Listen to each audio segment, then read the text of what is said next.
आप चाहते हैं कि राजकीय मेडिकल कॉलेज बने? एकदम 100% मैं चाहता हूँ कि राजकीय मेडिकल कॉलेज बने, ताकि सरकार का ध्यान सीधे सीधे इस पे रहे और सरकारी व्यवस्थाएं यहाँ पर रहें, सरकार के द्वारा संचालित हों। मैं वही नहीं, मैं यहाँ तो ITI, पॉलिटेक्निक और महिलाओं के लिए डिग्री कॉलेज, इन सारी चीज़ों को मैंने स्थान भी देख रखा। अभी मैं बगल में हूँ, यहीं बगल के काझा में है। एक दिन मैं सूर बाबा के मंदिर के बगल में मैं गया हुआ था। वहाँ हमारे इस क्षेत्र के करीब 50 गाँव के बच्चे वहाँ दौड़ धूप करके मेहनत करते हैं। कहीं न कहीं जब मैं वहाँ गया तो मेरे ध्यान में तुरंत चढ़ गया कि जब बच्चे खुले फील्ड में दौड़ धूप लगा रहे हैं और अपनी तैयारी कर रहे हैं, तो क्यों नहीं यहाँ एक मिनी स्टेडियम को स्थापित करने का भी एक संकल्प अपने मन में ले लिया जाए।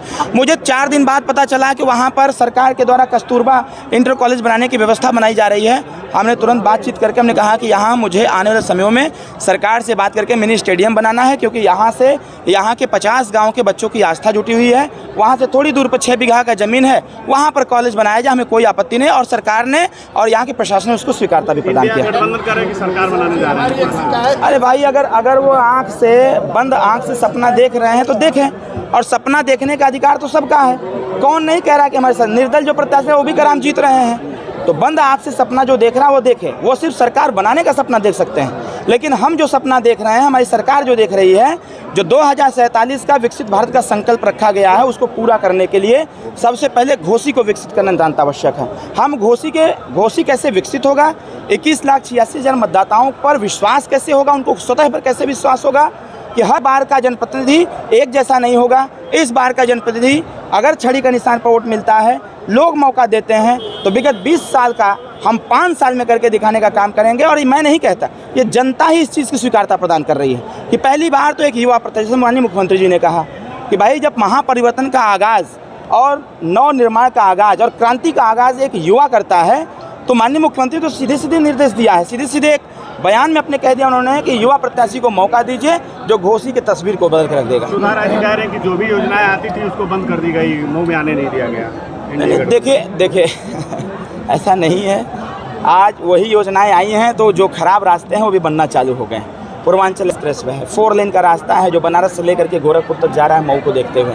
उस 4 लेन से जुड़े हुए जो रास्ते हैं वो कहीं ना कहीं पक्के हो रहे हैं, गांव में RCC हो रहा है। ऐसी बात नहीं है, सारे काम प्रगति के पथ पर है। हाँ, थोड़ी सी तो रफ्तार देने की आवश्यकता है, क्योंकि जनता की जो इच्छा है, जनता की जो सोच है, जनता का जो संकल्प है, उसके संकल्प को पूरा करने की थोड़ी रफ्तार देने की आवश्यकता है। जाते जाते मुख्यमंत्री ने कहा कि माफिया मिट्टी मिल गए हैं, झूमते हुए वोट नहीं जाए, क्या कहेंगे? एकदम माननीय मुख्यमंत्री जी ने इस बात को स्पष्ट रूप से कहा है।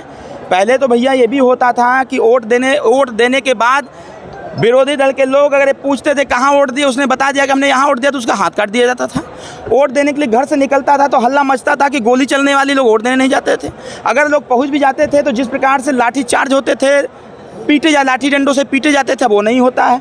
अब जनता खुद का निर्णय लेती है और शांति तरीके से झूमते हुए, आप सोचें इस बात को कि पहले तो लोग जल्दी जल्दी जाते मतदान कर, अब तो बाकायदे सज धज करके, अच्छा कपड़ा पहन करके, बाकायदे इत्मीनान से जाते हैं। अब तो बूथों पर पानी की व्यवस्था है, मिठाई की व्यवस्था है, तमाम तरह की व्यवस्था है कि जिससे लोकतंत्र को मजबूत करने के लिए लोग मतदान करें। और मुख्यमंत्री जी ने एकदम स्पष्ट रूप से कहा, अब डरने की आवश्यकता नहीं है, सभी लोग झूम करके जा करके वोट करेंगे। हमने अरविंद राजभर यहाँ पर मीडिया से बात कर रहे हैं। आपको हम तमाम चलेंगे नीचे, तमाम जो कार्यकर्ता हैं उनसे बात करेंगे। का माहौल बा चुनाव का? हाँ, क्या करे आई ललू है? पहले से अरविंद भैया से मिलने आए थे, जो अरविंद भैया से। हाँ। तो आप लोग भी आशा बहू हैं, सखी वाले? BC से हम लोग बैंक का काम करते हैं अपने ग्राम पंचायत में। अच्छा, तो क्या समस्या लेके आई हैं अरविंद भैया? समस्या हम लोग सबको परमानेंट किए, हमको भी करे। अच्छा। सबको पेमेंट देते हैं, हमको भी दे सरकार। अच्छा, अपनी बात करना है, मुद्दा उठाने के लिए। हाँ, देखिए आप ही BC सखी हैं सभी लोग। हाँ।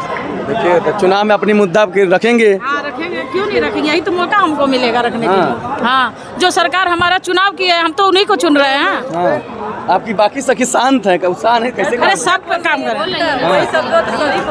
क्या सरकार से चाहते हैं आप?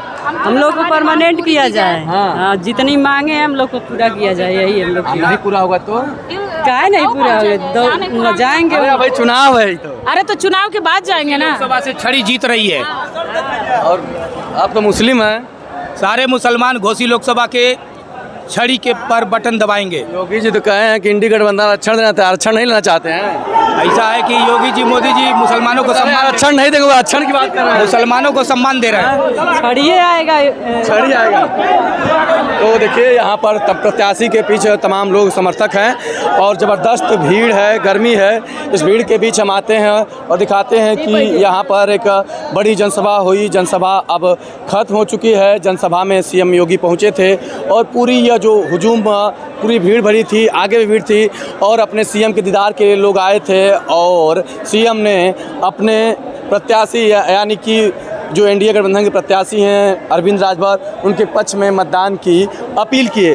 मूल बात ये रही कि पूरे जो जनसभा का आसार यह रहा कि सीएम योगी जैसे मंच पर आए उन्होंने विकास की तमाम योजनाओं की बात की, मोदी सरकार की और खुद के सरकार की बात किया। लेकिन आते आते जो सीएम योगी हैं अंत में आ गए अपने जो विपक्ष में गठबंधन है एनडीए गठबंधन पर उन्होंने निशाना साधा। उन्होंने कहा कि जो कांग्रेस और सपा का मैनिफेस्टो है वह मुस्लिम लीग से मिलता हुआ जा रहा है।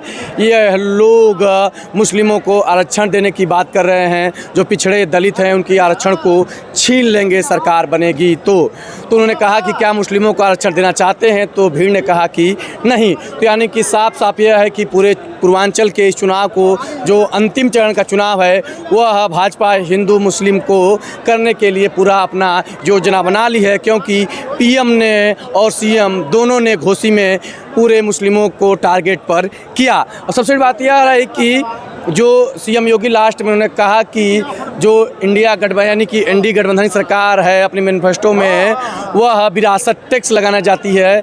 तो विरासत टैक्स का उन्होंने परिभाषा दिया कि इसमें जो आपकी संपत्ति है वह ले ली जाएगी, जो पूर्वजों की संपत्ति है, और रोहिंग्या को दे दी जाएगी, पाकिस्तानियों को दे दी जाएगी।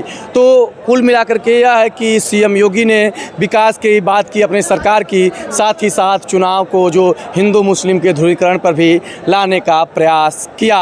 और जाते जाते अंत में उन्होंने यह भी कहा कि जो यहाँ का माफिया था वह मिट्टी में मिल गया है, अब डरने की कोई बात नहीं है, झूमते हुए नाचते हुए वोट देने जाइए। कि यानी कि मुख्यमंत्री ने माफिया मुख्तार अंसारी के मृत्यु की बात किया, मुख्तार के मिट्टी में मिलने की बात किया। तो अब देखना होगा कि योगी ने जिस तरीके से मंच से अपने वोटरों को, अपने समर्थकों को अपने पक्ष में रिझाने का प्रयास किया, जो यहाँ के वोटर हैं कितना एनडीए गठबंधन के प्रत्याशी अरविंद राजभर को वोट करेंगे। लास्ट में चूक गया कि उन्होंने मंच से जब यहाँ पर पहुँचे तो जो मऊ जनपद के बड़े व्यक्तित्व हैं, श्याम नारायण पांडे, कल्पनाथ राय, जो कुंवर सिंह हैं, तब यहाँ के जो पूर्व सांसद रह चुके हैं, सबकी बातों को उन्होंने किया और कहा कि उनके सपनों को पूरा तभी किया जाएगा जब मोदी की सरकार तीसरी बार बनती है।